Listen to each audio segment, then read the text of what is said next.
കേരളത്തിലെ കോൺഗ്രസിൽ ഉയർന്നുവന്ന മുഖ്യമന്ത്രി പദവി ചർച്ചയ്ക്കെതിരെ ആഞ്ഞടിച്ച് കെ രാഘവൻ എം. തെരുവിലേക്ക് ഈ വിഷയം എത്തിക്കുന്നത് അംഗീകരിക്കാനാകില്ലെന്നും ഇത് ഗുണകരമല്ലെന്നും കെ രാഘവൻ പറഞ്ഞു. ഇത്തരം ചർച്ചകൾ സജീവമായി നിലനിൽക്കുന്നതും നേതാക്കൾ പരസ്പരം പൊട്ടിത്തെറിക്കുന്നതും പാർട്ടിയുടെ നിലവിലെ സാഹചര്യത്തിൽ ഒട്ടും ഗുണകരമല്ലെന്ന് അദ്ദേഹം പറഞ്ഞു. ഇത്തരം വിഷയങ്ങൾ തെരുവിൽ വലിച്ചിഴയ്ക്കുന്നത് ആർക്കും തൃപ്തി നൽകുന്ന കാര്യമല്ലെന്നും കെ രാഘവൻ കൂട്ടിച്ചേർത്തു. ദോഷകരമായ സാഹചര്യമാണിത്. തന്നോട് തോൽക്കുന്ന സീറ്റെടുത്ത് മത്സരിക്കണമെന്ന് ആവശ്യപ്പെട്ടു. ഏതു നേതാവാണ് എന്നുള്ളത് ഇപ്പോൾ പറയുന്നില്ലെന്നും കെ രാഘവൻ ഡൽഹിയിൽ മാധ്യമങ്ങളോട് പറഞ്ഞു. മുഖ്യമന്ത്രി ചർച്ച അതിരുവിട്ട സാഹചര്യത്തിലാണ് നേതാക്കൾക്കെതിരെ പരസ്യ പ്രതികരണവുമായി കെ രാഘവൻ രംഗത്തെത്തിയത്. UDFനെ അധികാരത്തിൽ തിരിച്ചു കൊണ്ടുവരാൻ രാത്രിയും പകലും കഠിനാധ്വാനം ചെയ്യുന്ന സാധാരണക്കാരായ പാർട്ടി പ്രവർത്തകരോടുള്ള വെല്ലുവിളിയായാണ് ഈ നീക്കങ്ങളെന്ന് അദ്ദേഹം കുറ്റപ്പെടുത്തി.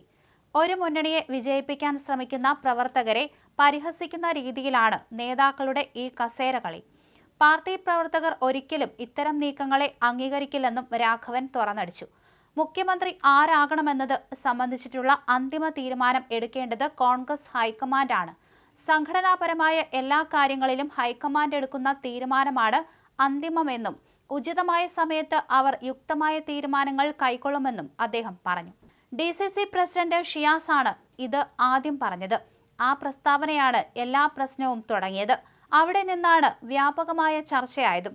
VD സതീശൻ പിന്നിലുണ്ടെന്ന് കരുതുന്നില്ല. സൈബർ ഇടങ്ങളിൽ നടക്കുന്ന ചർച്ചകൾ പൂർണ്ണമായും കോൺഗ്രസ് അണികളുടേതാണെന്ന് പറയാൻ കഴിയില്ലെന്നും അദ്ദേഹം വ്യക്തമാക്കി. പാർട്ടിയിലെ ഈ തർക്കങ്ങൾ മുതലെടുക്കാൻ പുറത്തുനിന്നുള്ള പലരും സൈബർ സ്പേസിൽ നുഴഞ്ഞുകയറിയിട്ടുണ്ട്. വിഷയം പരമാവധി വഷളാക്കാൻ ശ്രമിക്കുന്ന അത്തരം ആളുകൾ ഈ സ്പേസ് ഉപയോഗപ്പെടുത്തുകയാണെന്ന് അദ്ദേഹം സംശയം പ്രകടിപ്പിച്ചു. അസമിൽ ഗൗരവ് ഗൊഗോയ് മത്സരിച്ചു. MPമാർ മത്സരിക്കേണ്ടെന്ന തീരുമാനം ഹൈക്കമാൻഡിന്റെ തലയിൽ വെക്കേണ്ട.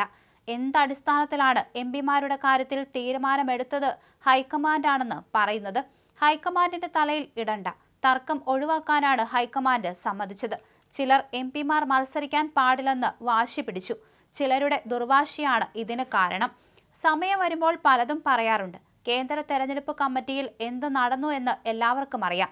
അധികാരത്തിലെത്തിയാൽ എങ്ങനെ മുന്നോട്ട് പോകുമെന്ന് കണ്ടറിയണമെന്നും ഘടകകക്ഷികൾക്ക് ഈ ചർച്ചയിൽ കടുത്ത അതൃപ്തിയുണ്ടെന്നും കെ രാഘവൻ പറഞ്ഞു. അതേസമയം കോൺഗ്രസിലെ മുഖ്യമന്ത്രി പോരിൽ മുസ്ലിം ലീഗ് നേതൃത്വത്തിന് കടുത്ത അതൃപ്തിയെന്ന സൂചന. UDF ജനങ്ങളുടെ മുമ്പിൽ പരിഹാസ്യരാകുന്നുവെന്ന വിലയിരുത്തലിലാണ് ലീഗ് നേതൃത്വം. നേതാക്കൾ തന്നെയാണ് മുഖ്യമന്ത്രി വിവാദത്തിന് വഴിവെച്ചതെന്നും മുസ്ലിം ലീഗ് വിലയിരുത്തുന്നു. കോൺഗ്രസ് നേതാക്കൾ പരസ്യ പ്രതികരണം തുടർന്നാൽ ഹൈക്കമാൻഡ് ഇടപെടൽ ആവശ്യപ്പെടാനും നീക്കമുണ്ട്. അതേസമയം മുഖ്യമന്ത്രി പദവിയിലേക്ക് ആരുടെയും പക്ഷം പിടിക്കില്ലെന്ന നിലപാടിലാണ് ലീഗ്. കോൺഗ്രസ് ചോദിക്കുമ്പോൾ മാത്രം അഭിപ്രായം പറഞ്ഞാൽ മതിയെന്നാണ് ലീഗിലെ ധാരണ. അതേസമയം UDF ക്യാമ്പിൽ തുടങ്ങിയ മുഖ്യമന്ത്രി സ്ഥാനത്തെ ചൊല്ലിയുള്ള ചർച്ചകളും വടംവലികളും നിരീക്ഷിക്കുകയാണ് ഹൈക്കമാൻഡ്.